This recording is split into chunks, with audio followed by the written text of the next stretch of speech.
नमस्कार, स्वागत है आपका दृश्य न्यूज़ उत्तराखंड में। मैं आपके साथ संदीप पोहीवाल। इस वक्त हम मौजूद हैं रुड़की स्थित केंद्रीय विद्यालय नंबर 1।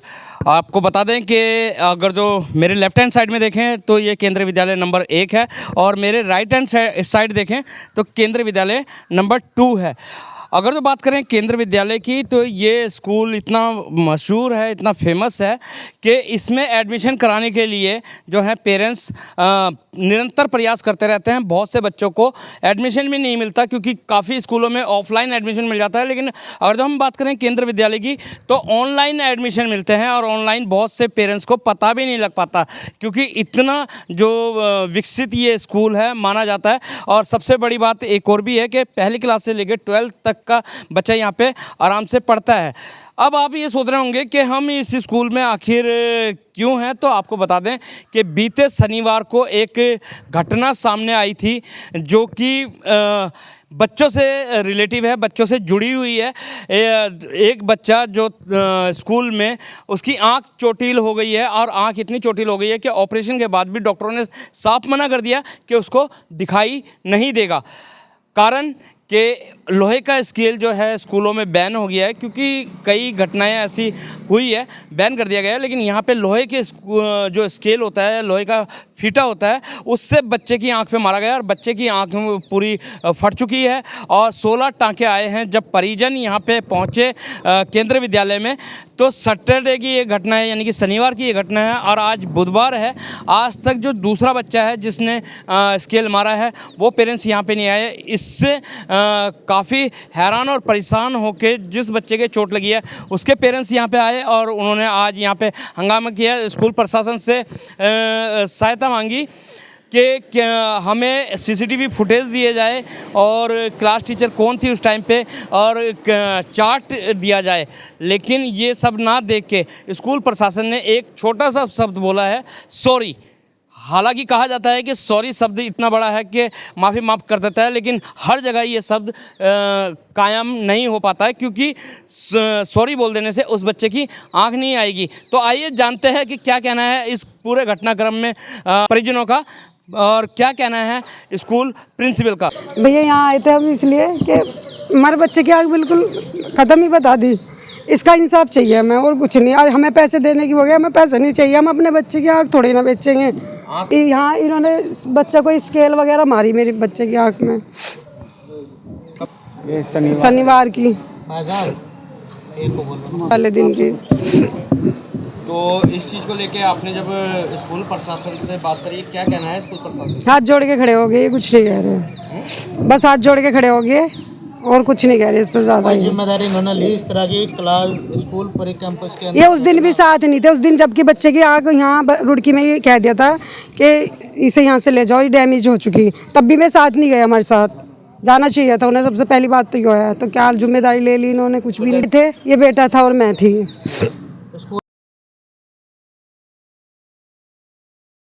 इन्होंने अब तक भी नहीं आए नहीं। फ़ोन करती थी, उनकी मदर करती थी और इन्हों कहती थी खेल में लग गई। इससे ज़्यादा वो भी सामने नहीं आई, सामने वो भी नहीं आई ना। उसके पापा का तो फ़ोन ही नहीं आया लड़के के। देखते हैं क्योंकि इन्हें छोड़ देते हैं पुलिस वाले भी और ये लोग भी छोड़ देते हैं, बड़े आदमी, ये कुछ भी कर सकते हैं। मैं भाई हूँ उसका, बड़ा भाई, और लेने मैं ही आया था उसको ना जब स्कूल में हुआ था, चोट लगी थी। तो जब मैं लेने आया तो सिर्फ टीचर राजेंद्र पाल तक के यहाँ छोड़ने गए थे। उसके बाद राजेंद्र पाल ने उसको मना करके हम नवीन आई हॉस्पिटल ले गए। वहाँ से उन्होंने देखते ही बच्चे को रेफ़र कर दिया कि दिल्ली देहरादून एम्स ले जाइए सीधा, और बच्चे के पास टाइम बहुत कम है, जल्द से जल्द ले जाइए। उसके बाद टीचर सिर्फ बाहर से छोड़ के उन्होंने ये तक नहीं देखा कि बच्चा एडमिट हुआ, ट्रीटमेंट शुरू हुआ या नहीं हुआ। उसके बाद कुछ नहीं, हम सीधा एम्स में से भी हमें जब कोई रिस्पॉन्स नहीं मिला तो हम सीधा जॉली ग्रांट गए। जॉली ग्रांट में बच्चे को एडमिट करते ही ये कह दिया था कि बच्चे की आँख की गारंटी हम नहीं लेते, ऑपरेशन हम कर देते हैं। ऑपरेशन होने के बाद उन्होंने साफ साफ मना कर दिया है कि बच्चे की आँख की रोशनी नहीं आ सकती। अब जैसे ही कल उसको डिस्चार्ज किया गया तो हम आए सीधा कि भाई ऐसे ऐसे आपके स्कूल में हुआ है, हमें सीसीटीवी फुटेज और आपका ड्यूटी चार्ट दिखा दीजिए, उस टाइम कौन ड्यूटी पे था मैम। तो इन्होंने उस चीज़ में कह दिया कि हम सिर्फ आपसे माफ़ी मांग सकते हैं, उसके अलावा हम कुछ नहीं कर सकते। अब चोट लगी में था और सबसे बड़ी बात है कि उस बच्चे को स्केल काफ़ी देने, लोहे का स्केल तो काफ़ी दिनों से बैन है, वो कर क्या रहा था और बच्चा खुद ये कह रहा है कि टीचर ने मंगाया था। अब टीचर ही जब ऐसे काम करेंगे तो बताओ आगे उसको रिस्पॉन्सिबिलिटी कौन लेगा। वो मर्डर भी कर सकता था, उसने जैसे तलवार को पकड़ के मारते हैं इस तरीके से मारा है बच्चे के। तो 16 टाँके। हमारी माँ स्कूल पर कड़ी कार्रवाई हो, क्योंकि ये हमारे साथ बिल्कुल नहीं है और ऐसे दिखा रहे हैं जैसे कुछ हुआ ही नहीं, जबकि एक बच्चे का भविष्य खतरे में है 5 साल 10 साल के लिए कम से कम। उनकी शिकायत हमने अभी हाईएस्ट अधिकारी पे हमने एप्लीकेशन दी है। अब हम पुलिस प्रशासन के पास गए थे तो प्रशासन ये कह रहा है कि ये तो बच्चों का मामला है, नाबालिग में इसमें हम क्या ही करें। अच्छा, पुलिस के पास नाबालिग के लिए कोई वो पुलिस को पता है देख के, जबकि अब हमें खुद जानते हैं कि कार्रवाई ऐसे तो नाबालिग मर्डर कर देगा, ऐसे तो नाबालिग कुछ भी कर सकता है। नाबालिग को आगे करके हम कुछ भी करवा देंगे तो ऐसा तो असुरक्षा है। पुलिस कुछ पूछताछ के नहीं आई। स्कूल के वो टीचर्स कल गए थे और वो भी ये इस तरीके से गए थे कि थोड़ा पैसा लेके मामला रफा दफा कर दे, ये इस तरीके से गए थे वहाँ पे।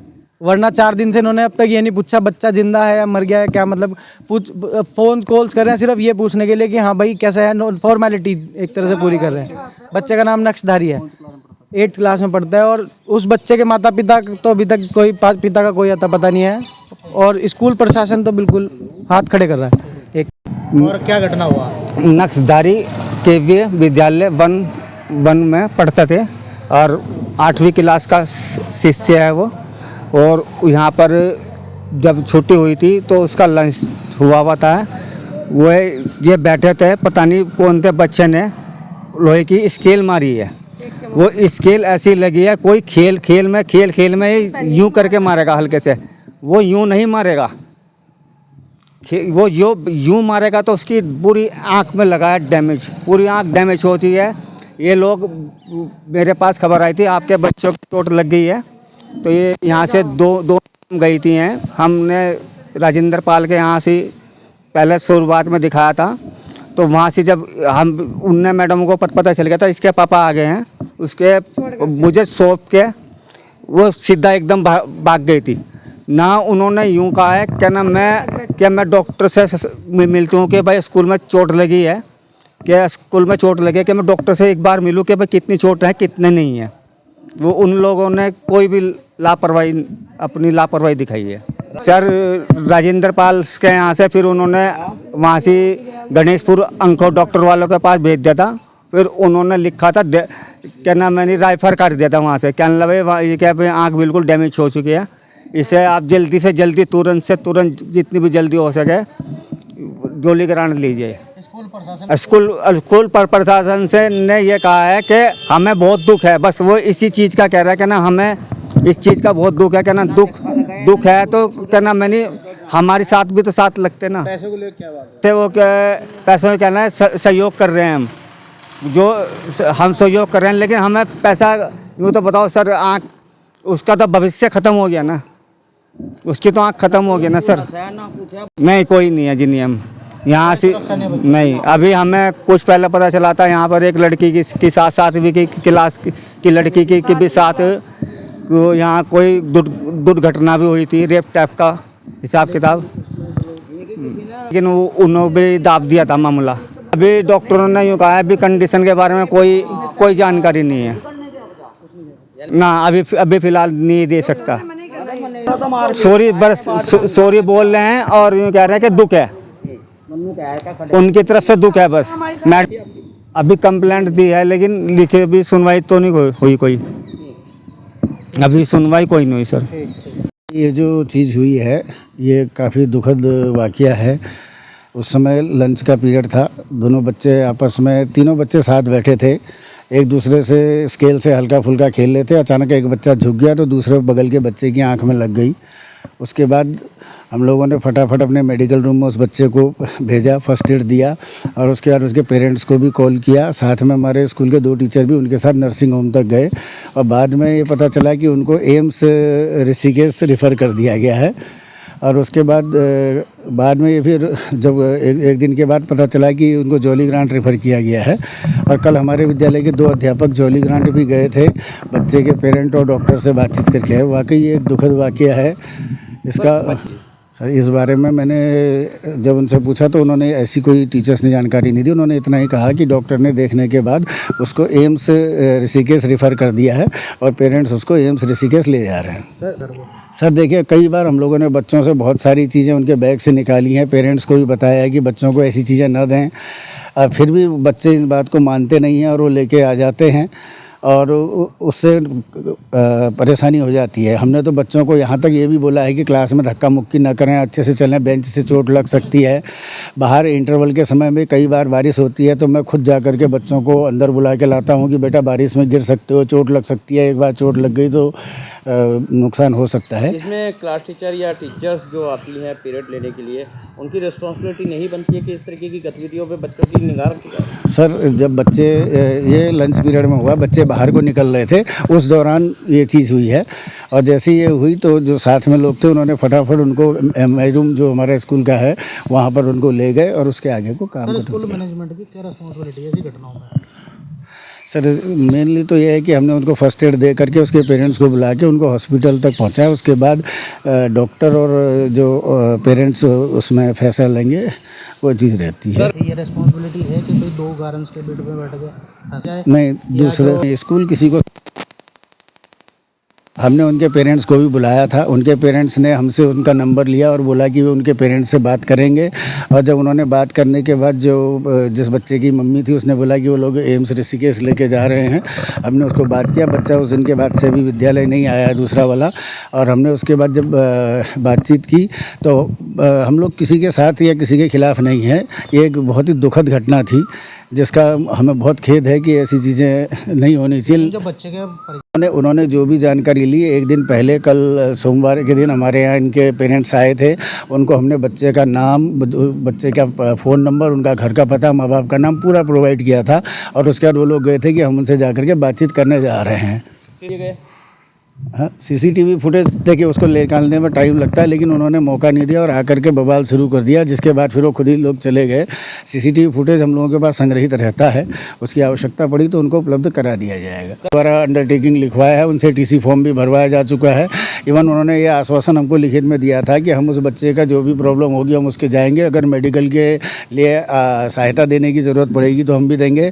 स्कूल प्रबंधन ने ये भी बात कही थी कि अगर फाइनेंशियली हम, क्योंकि ये दुखद घटना है तो फाइनेंशियली हम इसमें अगर कोई काम करना चाहें तो हम भी पूरा योगदान देंगे, ये बात हमने कही थी। गार्जियन ये भी कह रहे हैं कि भाई नहीं, देखिए हमने ऐसी कोई बात नहीं की, अभी पुलिस वाली बात पेरेंट कर रहे थे।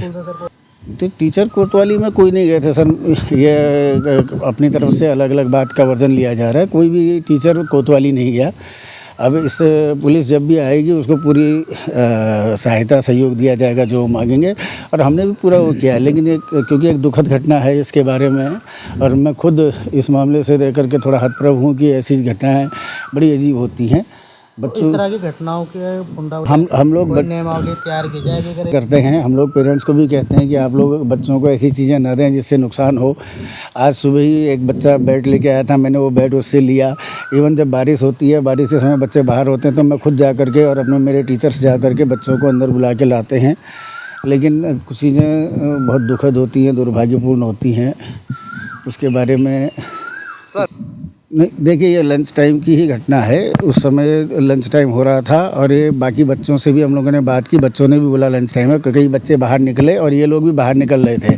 अब क्योंकि ये तीनों आपस में एक जगह बैठते हैं इसलिए घटना उस समय में हो गई, लंच टाइम की घटना। स्कूल पीछे कदम क्यों? न्याय में कुछ चीज़ें ऐसी होती है जो न्याय की परिभाषा में चीज़ें आती हैं।